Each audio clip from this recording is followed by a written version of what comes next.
साथियों, मैं वरुण शुक्ला आपका अपने channel Om VS with education में बहुत बहुत स्वागत करता हूं।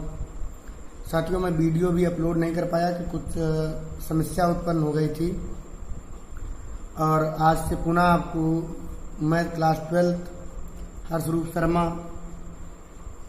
की एक्सरसाइज 1D जो आगे 1C तक पढ़ा दिया थे उसके आगे 1D से प्रारंभ करेंगे। दोस्तों, मुझे पूर्ण आशा और विश्वास है आप अच्छे से होंगे। तो आइए चलते हैं, पढ़ते हैं स्वतुल्य संबंध। साथियों, स्वतुल्य संबंध क्या होते हैं? समुच्चय ए पर संबंध R इस प्रकार हो कि ए का प्रत्येक अवयव स्वयं R का मतलब रिलेशन, और रिलेशन का हिंदी रूपांतरण संबंध द्वारा संबंधित हो स्वतुल्य संबंध कहलाता है। अर्थात x बिलोंग्स टू ए के लिए x RX। अर्थात यदि ए कोई समुच्चय है साथियों, जैसे मान लेते हैं, माना ए बराबर एक समुच्चय 1 2 3, तो अब क्या कह रहा है कि ए समुच्चय ए पर संबंध R इस प्रकार हो, इसका मतलब जो संबंध है वो इस प्रकार हो कि ए का प्रत्येक अवयव स्वयं R द्वारा संबंधित हो। जैसे जो 1 है, ए का अवयव 1 है तो 1, अर्थात 1 R 1 है ना। 2 है साथियों तो 2, 2 अर्थात 2 R 2। 3 है साथियों तो 3, 3 अर्थात 3 R 3। मतलब समुच्चय का प्रत्येक अवयव स्वयं R द्वारा संबंधित हो, वो साथियों स्वतुल्य संबंध कहलाता है। चलते हैं साथियों एक्सरसाइज की ओर और एक्सरसाइज से समझते हैं। एक्सरसाइज 1D और पूछा गया कि निम्नलिखित में कौन से संबंध स्वतुल्य हैं। पहला क्वेश्चन है, धन पूर्णांकों में a + b = 9। साथियों, जैसे मान लेते हैं वो धन पूर्णांकों की बात कर रहा है, तो धन पूर्णांक क्या क्या होते हैं साथियों? धन पूर्णांक जो होते हैं साथियों वो धनात्मक संख्याओं भी होती हैं और ऋणात्मक भी होती है, 0 भी होता है। लेकिन धन पूर्णांकों की बात कर रहा है इसलिए 1 2 3 इस तरीके से ये हमारे धन पूर्णांक होंगे। अब ए और बी ऐसे हम दो धन पूर्णांक लें जिनको योग करने पर न हो। तो साथियों, अगर हमने जैसे मान लिया a बराबर 1 लिया तो b बराबर 8 ले सकते हैं, या हम साथियों अब 2 ले लें तो 7 ले सकते हैं। तो आप देखिएगा, अगर a बराबर 1 b बराबर 8 लिया अर्थात 1 a, b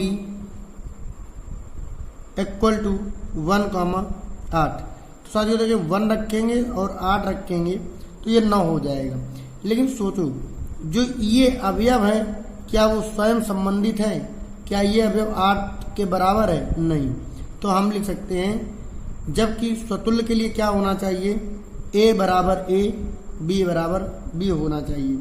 अर्थात a और b बराबर होने चाहिए स्वतुल्य के लिए, लेकिन ऐसा नहीं है। जो एक है वो b बराबर नहीं है, इसलिए संबंध स्वतुल्य नहीं है। तो साथियों, ये जो संबंध है वो स्वतुल्य नहीं है, क्योंकि a और b, अगर a बराबर 1 तो b बराबर 1 होना चाहिए, अर्थात a बराबर a या b बराबर b हो तो वो संबंध स्वतुल्य होता है। अगला जाते हैं साथियों, पूर्णांकों के लिए संबंध घन। तो पूर्णांक जो होते हैं साथियों क्या होते हैं जरा देख लेते हैं। जो पूर्णांक होते हैं वो होते हैं 0 1 2 3, -1 -2 -3 इस तरीके से। अब संबंध क्या दिया गया? जो संबंध है वो दे रहा है साथियों घन। तो हम देख लेते हैं, हमने कोई संख्या ली, जैसे हमने साथियों 2 लिया तो 2 का यदि घन करें तो 8 हो जाता है। लेकिन यदि 8 का घन करें तो क्या 2 हो जाता है? नहीं होता है।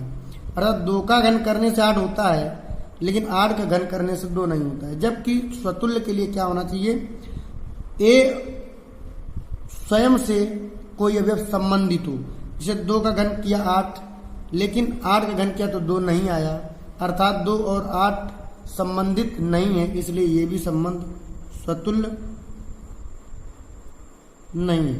अगला सवाल आता है साथियों, समतल में स्थित सरल रेखाओं में संबंध। अब देखिए साथियों, जैसे एक सरल रेखा बना ली, ये एक सरल रेखा हो गई ए बी, और समतल में स्थित सरल रेखाएं हैं तो साथियों ये स्वतुल्य। अगर हम देखेंगे कि ए रेखा बी ए से बी, और ये इसको हम बी से ए की ओर कर दें, तो समतल में स्थित सरल रेखा, ये सरल रेखा होगी। जो संबंध एक बी से हो रहा है वही बी है, यानी यहां से अगर देखें तो ये और ये दोनों रेखाएं बराबर हैं। तो समतल में साथियों कोई भी रेखा हो वो संबंध स्वतुल्य ही होता है। तो ये संबंध साथियों स्वतुल्य है।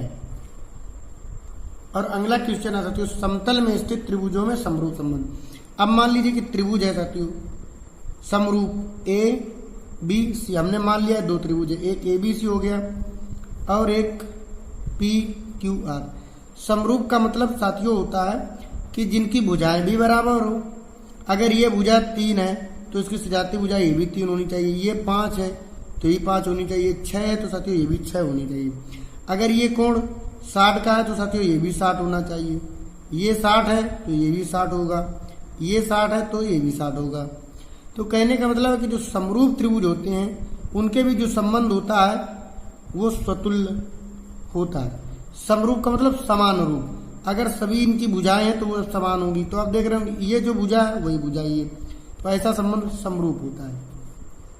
तो ये साथियों संबंध स्वतुल्य हुआ। अगला क्वेश्चन है कि धन पूर्णांकों में x और y पारस्परिक अभाज्य हैं। अब देखिए x y पारस्परिक अभाज्य हैं। अगर एक से 1 लिया 3 ले लिया साथियों दोनों अभाज्य हैं, 2 लिया 3 लिया ये भी अभाज्य। अभाज्य संख्याएं वो होती हैं जिनमें स्वयं का पहाड़ा स्वयं से जो विभाजित हो और एक से जो विभाजित हो जाए। अब अगर मान लीजिए हमने लिया 5 तो साथियों 7 हो गया, 11 है तो 13। ये जो संख्याएं हैं साथियों ये सब पारस्परिक अभाज्य हैं, परस्पर अभाज्य हैं। लेकिन क्या ए 1 के बराबर है, 1 3 के बराबर है? नहीं है। अर्थात ए या यूं समझ ले यक्स रिलेशन यक्स नहीं है, क्योंकि ये और ये बराबर नहीं, ये बराबर नहीं, जबकि स्वतुल्य के लिए प्रत्येक अवयव बराबर होना चाहिए, स्वयं से संबंधित होना चाहिए। तो 1 स्वयं से संबंधित नहीं है, यहाँ 1 3 है, 2 3, इसलिए ये साथियों स्वतुल्य संबंध नहीं है, स्वतुल्य संबंध नहीं है। अगला क्वेश्चन आता है 6 नंबर। सिद्ध कीजिए कि समुच्चय 1 2 3 में एक संबंध दिया गया है द्वारा प्रदत्त संबंध स्वतुल्य है। तो अब देखिएगा साथियों स्वतुल्य के लिए हमने क्या बताया था कि यदि कोई समुच्चय दिया जाए 1 2 3 तो उस समुच्चय का प्रत्येक अवयव से स्वयं से संबंधित होना चाहिए। तो आप देख रहे हैं कि समुच्चय ये दिया गया है, हमने मान लिया हमने माना कि समुच्चय ए बराबर 1 2 3। अब देखिए इस समुच्चय का जो संबंध दिया गया है ए 1 से 1 संबंधित है, दिया ही है, 2 2 संबंधित है, 3 3 संबंधित, इसलिए साथियों ये रिलेशन इसमें मिल रहा है, यानी इसका प्रत्येक अवयव स्वयं से संबंधित है, इसलिए ये संबंध स्वतुल्य है। धन्यवाद साथियों, आज एक्सरसाइज 1D समाप्त हुई। बहुत बहुत स्वागत। आप पढ़ें अच्छे से और साथियों सपोर्ट करें, आपका सपोर्ट ही हमें आगे और अच्छे से अच्छा करने का उत्साह बढ़ाएगा, मनोबल बढ़ाएगा। बहुत बहुत धन्यवाद।